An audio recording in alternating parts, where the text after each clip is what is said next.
ज्ञान प्रबोधिनी मंडल श्री मल्लिकार्जुन और श्री चेतन मंजू देसाई महाविद्यालय कानपुर गोवा। इस महाविद्यालय से हिंदी विभाग प्रमुख डॉक्टर रूपाचारी जिन्होंने मुझे यहाँ बोलने का मौका दिया है।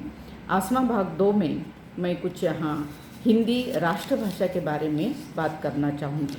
सबसे पहले मैं इस महाविद्यालय को बहुत बहुत बधाई देती हूँ जिन्होंने इतना सुंदर कार्यक्रम रखा है, और उसका सारा श्रेय डॉक्टर रूपाचारी और इस महाविद्यालय के प्राचार्य जी को चला जाता है, जो हिंदी विभाग को इतना महत्ता देकर उन्हें आगे बढ़ाने का मौका दे रहे हैं। इन सब को मैं धन्यवाद देना चाहूँगी। कल राष्ट्रभाषा दिन है 14 सितंबर, और इस 14 सितंबर के अवसर पर आज के हमारी जो हिंदी राष्ट्रभाषा है उसका वर्तमान समय में क्या महत्व है ये देखना बहुत ज़रूरी है। भाषा हमारे विचारों के आदान प्रदान का एक सशक्त माध्यम है। ईश्वर ने मात्र मनुष्य को ही इस अनुपम गुण से सुशोभित किया है। हजारी प्रसाद द्विवेदी जी का कहना है, मनुष्य ही बड़ी चीज़ है और भाषा इसी की सेवा के लिए है। संत कबीरदास जी ने भाषा को बहता नीर कहा है। भाषा ने साहित्य के माध्यम से कविता, कहानी, उपन्यास, नाटक, निबंध, व्यंग ऐसे अनेक विध रूपों में मानव जाति की सेवा की है।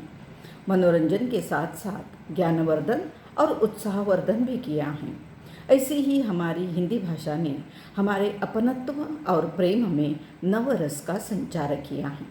सिर्फ हिंदी भाषा ही पूरे देश को एक सूत्र में पिरोकर रख सकती है। उसने इस कथन की कसौटी पर हिंदी भाषा को हमने आज देख रहे हैं कि वह खरी उतर रही है।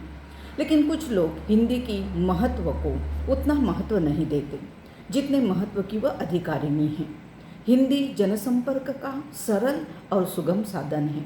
इतनी सारी भाषाओं तथा बोलियों के देश में एक हिंदी भाषा को सर्वोपरि स्थान मिलना अपने आप में एक महत्वपूर्ण बात है। आज़ादी के बाद संपूर्ण राष्ट्र को एक सूत्र में बांध कर रखने की आवश्यकता महसूस हुई, तो ये उत्तरदायित्व हिंदी को दिया गया। तभी 14 सितंबर 1949 को हिंदी को देश की राजभाषा के पद पर बिठाया गया।